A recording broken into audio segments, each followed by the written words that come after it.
ఇప్పుడు మీరు ఇంకోటి నేను ఇవాళ పొద్దున్న ఆ డిబేట్లో ఫాలో అవుతే నాకు అర్థమైంది. ఏంటి జగన్మోహన్ రెడ్డిని సిబిఐ వాళ్ళు ఏడు చేయలేకపోతున్నారు, ఈడీ ఏడు చేయలేకపోతుంది. సిబిఐ వెళ్ళి వాళ్ళు అక్కడ జగన్మోహన్ రెడ్డి తాలూకా అవినాష్ రెడ్డిని ఎందుకు అరెస్ట్ చేయలేకపోతారు? ఎందుకు అరెస్ట్ చేయాలి? అరెస్ట్ చేసి 16 నెలలు పెట్టి ఏం చేయాలి తెలియక జుట్టు పీక్కు వస్తున్నారు సిబిఐ ఈడీ వాళ్ళు. కానీ వీళ్ళు మాత్రం జుట్టు మీద మొలకల మీద నిలిపించి దాని మీద మళ్ళీ విశ్లేషణ. ఫస్ట్ తెలుసుకోండి అందులో ఏముందో, పూర్వపరాలు ఎందుకు పిలిచారో ఏందో తెలియకుండా ఒక స్క్రిప్టెడ్ ప్రోగ్రామ్ లా డిజైన్ చేసుకుని వెళ్ళిపోతే ఎప్పటికీ ఆన్సర్లు రావు.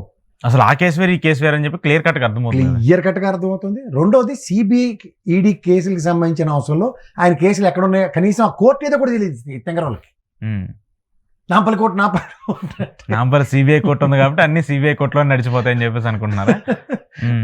ఏం చెప్పాలి దానికి? ఆయన వెళ్ళింది ఎక్కడికి సార్? సిబిఐ కోర్టుకు వెళ్ళారు, జస్ట్ అపీర్ అయ్యారు, ఆ కేసుకు సంబంధించి చూసి. నాంపల్లి కోర్టు ఎక్కడ ఉంది? అది వేరే ఇది వేరే, చాలా దూరం కదా, అది కూడా తెలియదు. సో ఇలాంటి విషయాల మీద ప్రజలకి ఎంతకని మనకేంటంటే చిన్న మిల్లీగ్రామ్ డొక్కి ఇచ్చారు, దీంతో నీళ్ళు నింపరకుండాని. వాళ్ళకేమో ఏడిచి పెద్ద సెంటెక్స్ ట్యాంకులు కట్టి ఇచ్చారు, వార్తలు తండోపతండాలుగా దాంట్లో వేయండి అని వేస్తున్నారు వాళ్ళు. జనాలకి ఏం అర్థం అవుతుందో ఏం చేయట్లేదో అర్థం కావట్లేదు. ఇవాళ ఆడ ఇంకో తప్పేలా చూడ కిరసాల బంక్ కూడా అయితే ఒకలాగా చేస్తుంటే వీళ్ళు పెట్రోల్ బంక్ కూడా ఛానల్ అయితే మరీ దారుణం. వీళ్ళందరూ ఆంధ్రప్రదేశ్ నుంచి వచ్చిన వాళ్ళే. మరి ఆంధ్రప్రదేశ్ నుంచి రాకపోతే ఎక్కడి నుంచి వస్తాయి? ఇక్కడ తెలంగాణలో పార్టీ ఉంది టైంకి. కానీ వీళ్ళు కోతులు ర్యాలీ చేసిన సంఘీభావం ప్రకటించిన వాళ్ళు అందరూ మాత్రం తెలంగాణలో తెలుగుదేశం పార్టీయే లేదు ఇక్కడ. వీళ్ళ పార్టీకి లేని వాళ్ళు మాత్రం సంఘీభావం ప్రకటించిన కోతులు వాళ్ళు అందరూ ఆలేట. సెటిలర్స్ అందరూ కూడా భావోద్వేగానికి లోనేరు. మరి ఇక్కడ సెటిలర్స్ కూడా ఉంటారు కదా, వైఎస్ఆర్సీపీకి సెటిలర్ ఓన్లీ తెలుగుదేశంకే చంద్రబాబు నాయుడు గారి దయవల్ల సాఫ్ట్వేర్ ఉద్యోగం వచ్చింది కాబట్టి వాళ్ళే సెటిలర్లు. చూసుకున్నారా ఆ డిస్క్రిమినేషన్?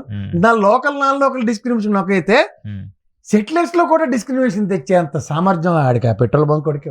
సరే వాళ్ళ గురించి వార్త చెప్పాలి కదా మనం. వార్త అంత తెగించాడు చెప్పేస్తుంటే అరే వాస్తవానికి ఇక్కడ లోకలైట్సే కదా పరిగెడతారు ఖచ్చితంగా. లేదంటే ఇప్పుడు మళ్ళీ మీకు చెప్తున్నాను, నాంపల్లి కోర్టులో లేదా సిబిఐ కోర్టుకి అవినాష్ రెడ్డి వస్తాడు. There are set of people Proddatur నుంచి, వేంపల్లి నుంచి, కడప నుంచి, పులివెందుల నుంచి ఖచ్చితంగా ఒక బేర్ మినిమం అటెండెన్స్ ఉంటుంది, ఒక 200 మంది పైచిల్క. వాళ్ళు ఇక్కడ ఉండే వాళ్ళు ఉంటారు కదా, ఇక్కడ ఉండేవాళ్ళు కాదు, ఊరు నుంచి స్పెసిఫిక్ గా రాత్రి బస్సు చేసుకుని వస్తారు వాళ్ళు పాపం, బస్సులో టికెట్లు తీసుకుని. ఓకే, వాళ్ళ కేవలం వాళ్ళ నియోజకవర్గంలో వాళ్ళ ఎంపీ గారికి కన్సర్న్ వాళ్ళు అలా స్వచ్ఛందంగా తరలిచ్చారు. జగన్మోహన్ రెడ్డి లేకుండా ఎందుకుంటారు? వీళ్ళ బాధ అంతా ఏంటంటే వాళ్ళు అప్పుడు నంద్యాలలో అరెస్ట్ చేసినాడు, ఎక్కడైనా చంద్రబాబు నాయుడు గారి గురించి సంఘీభావాలు ప్రకటించిన వాళ్ళు ఎక్కడైనా ఉన్నారు మీకు తోపడకి? చిలకలూరుపేట తర్వాత అది కూడా మా శ్రవణ్ గారి ధర్మం అని. రియల్ లాయలిస్ట్ శ్రవణ్ కాబట్టి అక్కడ చేయగలిగాడు ఆయన.